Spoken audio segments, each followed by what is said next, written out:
All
right, so welcome to part 4 of the Chicago Blues lesson series.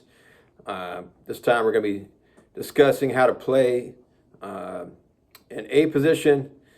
Thus far we've been just talking about E position, and I'm going to show you how to play some of those E position licks in A position, and just give you an overview of how A position works and some different things you can do with it. The E position and A positions are probably the most common positions in playing Chicago blues, and especially if you're backing yourself or backing a harp player in a duo situation or a trio. And it's really nice to have those open strings available to hold down the rhythm, and also have the freedom to play some chords and some single note runs and things like that while still holding the bottom end together. All right, so typically you're going to see a lot of guys play A, with the bar kind of situation like this.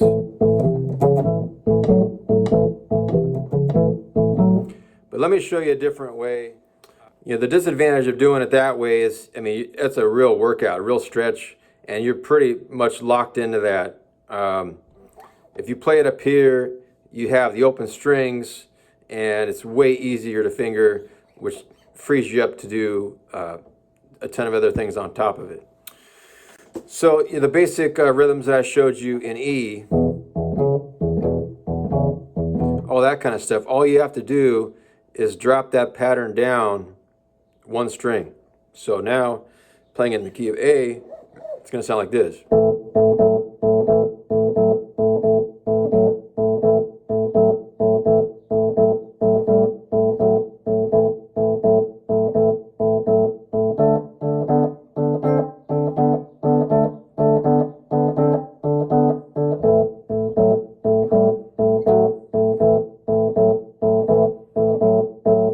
Okay, so yeah, you just one string down from the E pattern, and you're playing an A, and then you drop that down one string, and now you can play that over the 4.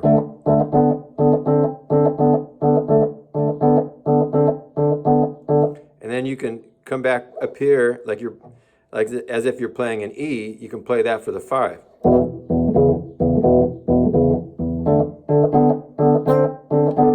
And then back to the 1.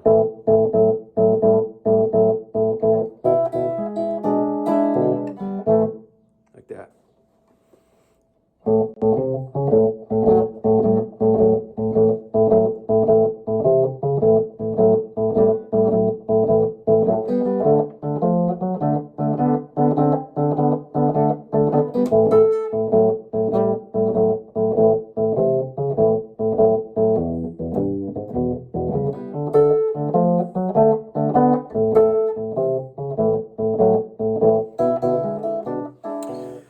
Okay, and then, in the second lesson, I showed you how to add some basic top end to the key of E. So doing something similar, we can do that also in A, but we'll be reaching with our pinky instead of hitting that open string. So it'll be like this.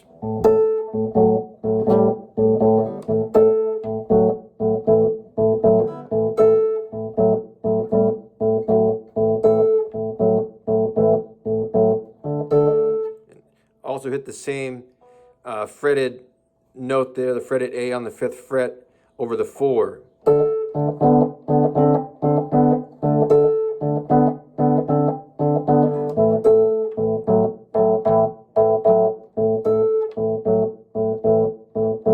And then for the 5, you can play the 7th chord and then go to the 2-string rhythm. You can do something like this.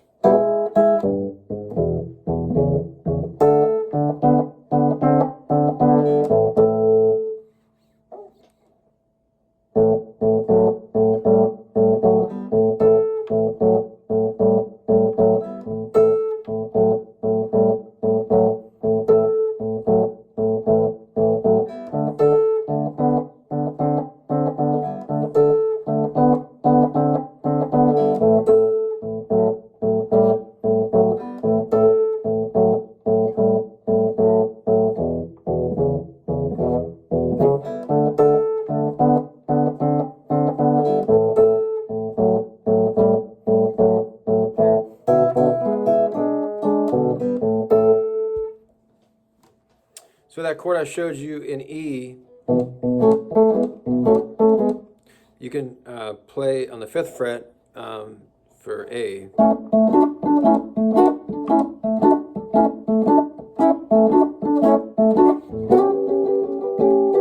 And then over the 4 here on the 10th fret. Back to the 1. And then all the way up here to the 12th fret for 5. Back to the 10th fret.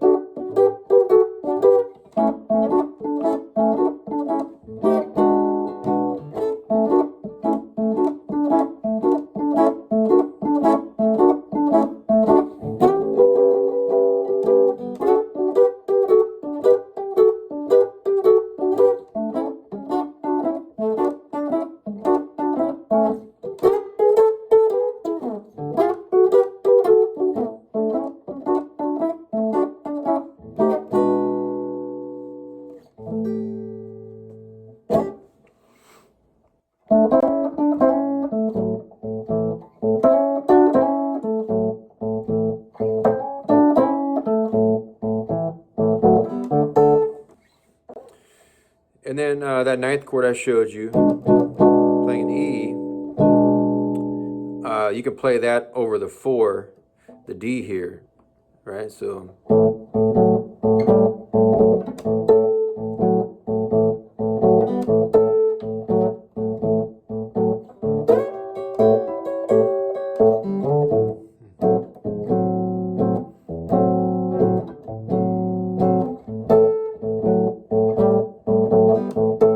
something like that.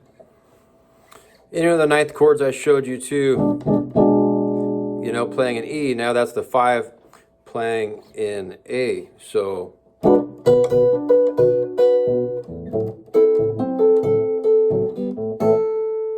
know, you can use those.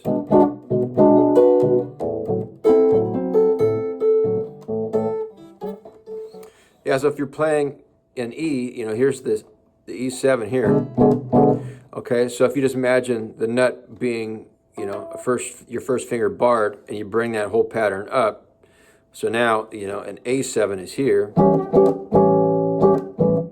Okay, so now all the stuff I showed you in E is right in this area, right? So here's the E7. So this chord I showed you, this E7th here. So now playing that in A is going to be here.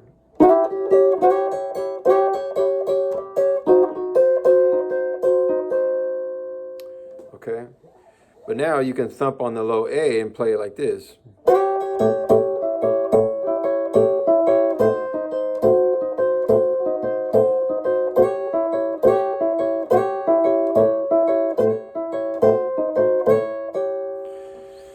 And for example, in E, I showed you how to play this over the 4. Right? You can play that in A right here. You're thumping on the open D here and playing the same lick.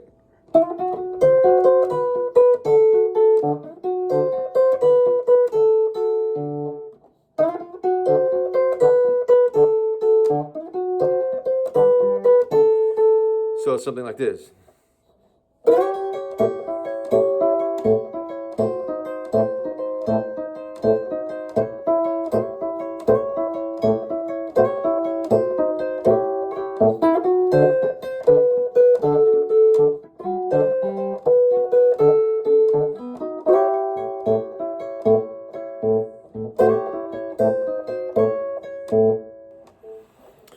So like this I showed you in E, right? You can play that up here in A.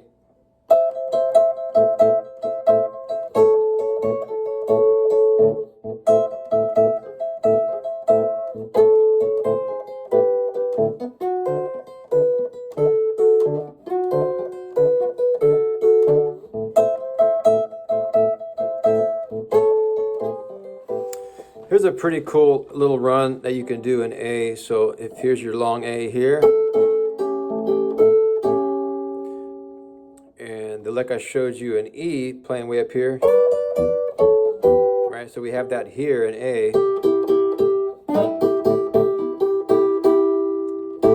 right? So and then you can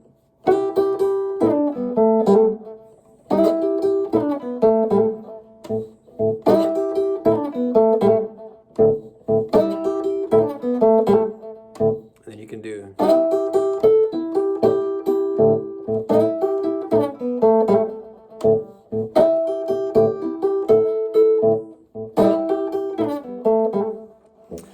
And then, you know, the stuff up high in E was way up here, right?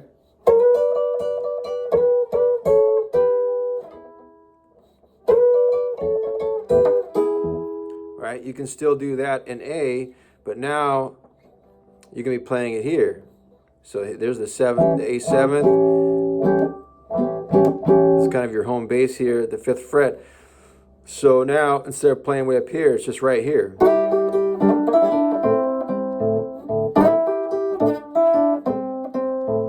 And you can bend this B string a little bit.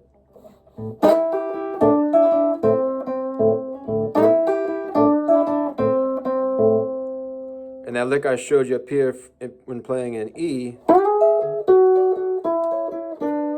right? right? You can play that over the A up here too.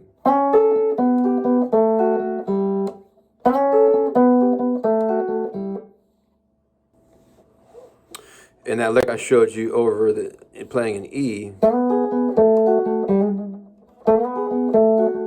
right? That's now here. So here's the 7th. So now you can go, and then instead of playing the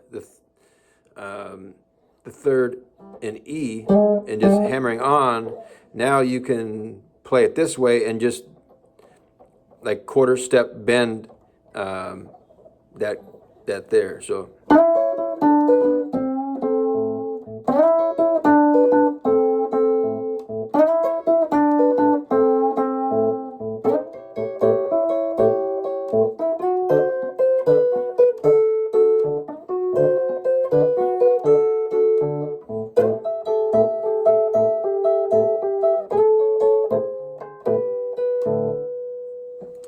this is really cool to play over the 4.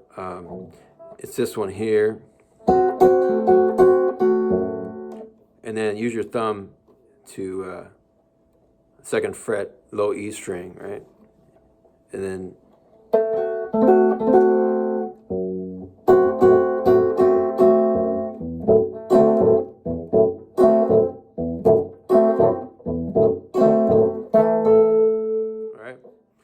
you can kind of finger pick that too, and you can lift your 3rd finger up. Jimmy Rogers did that a lot. That kind of thing.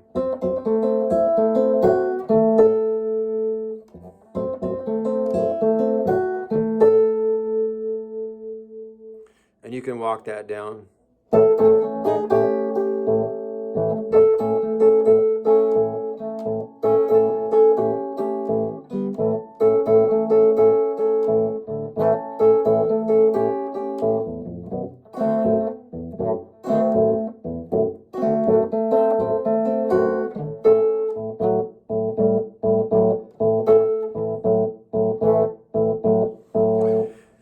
Yeah, so similar to what we did playing an E over the 5, hitting this B,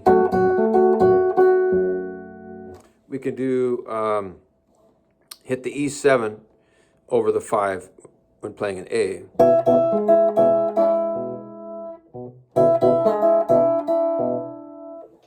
So something like this.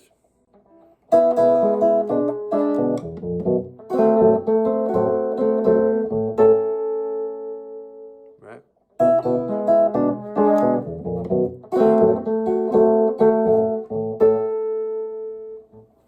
And that chord that I showed you, that was kind of the home bass when playing in E position.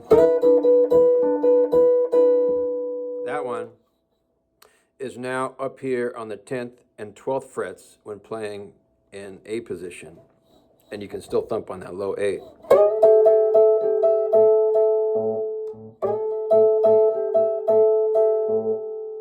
And all the stuff I've showed you in E is now all centered around that chord. Right? So now you have this. It's the same as this in E. So you have this home bass chord here. You have this. You can use your pinky here on the high E.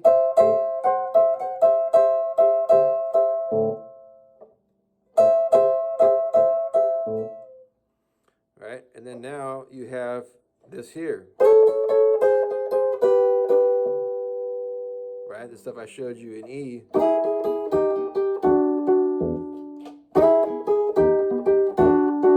That's up here now.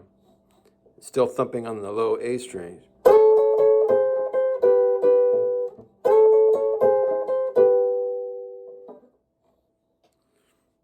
And here's the A that you were playing over the 4 in key of E is now the 1.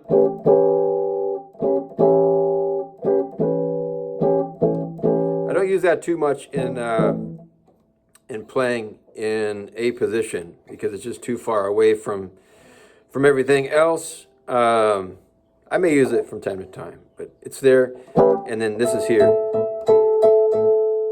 And then this run is here.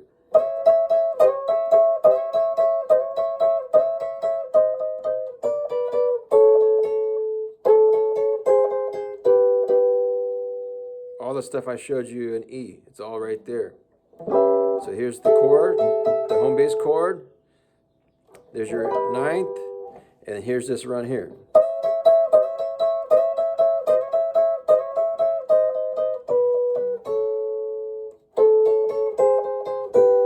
And you can play all that stuff while thumping on the low A. Where if you're just relying on this kind of boogie thing here, you know, how are you going to be here and down here at the same time, right?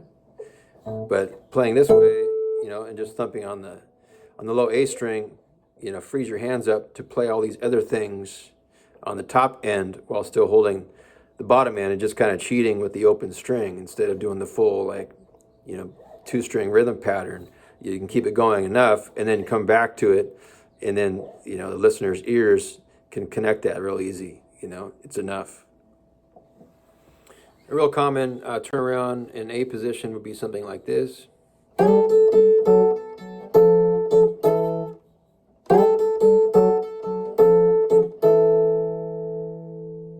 Just playing on the D string and the high E string.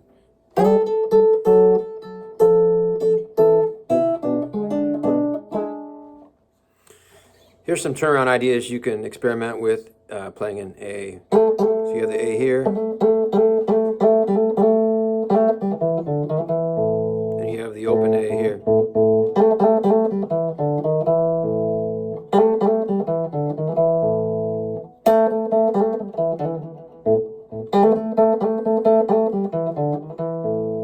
Right, that kind of stuff. Here's kind of a Floyd Jones kind of turnaround, you know, in A. You can experiment with this kind of stuff.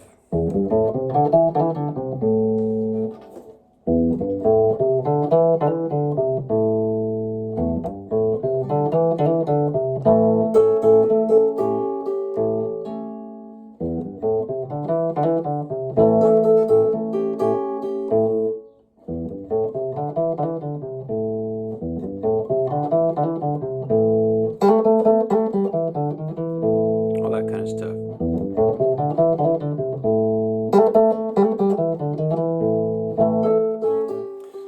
Here's a good way to end songs in the key of A, you know, if you're doing your classic turnaround.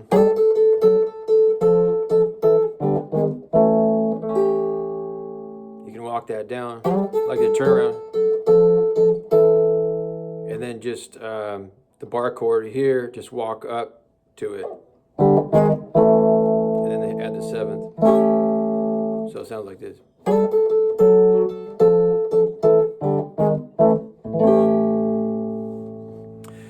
So I'll show you in an upcoming lesson how to play like in what I call like a barred position, where you're not playing with the open strings like you do playing in E and A.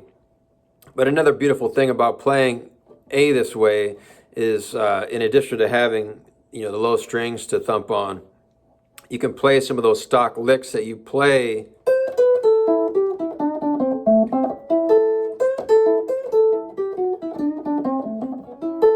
all that kind of stuff while thumping on the low A.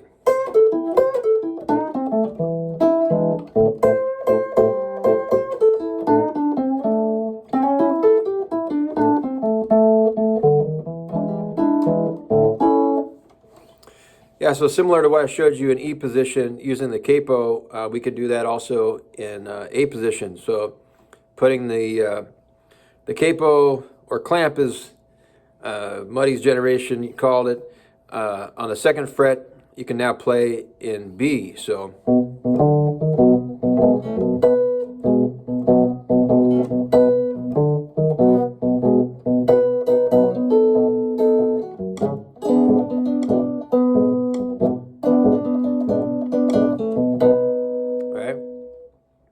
and then that kind of home bass chord I showed you in E and A, you know, move that up 2 frets for B. Right? And you can move that capo up to the 3rd fret and play in C in A position.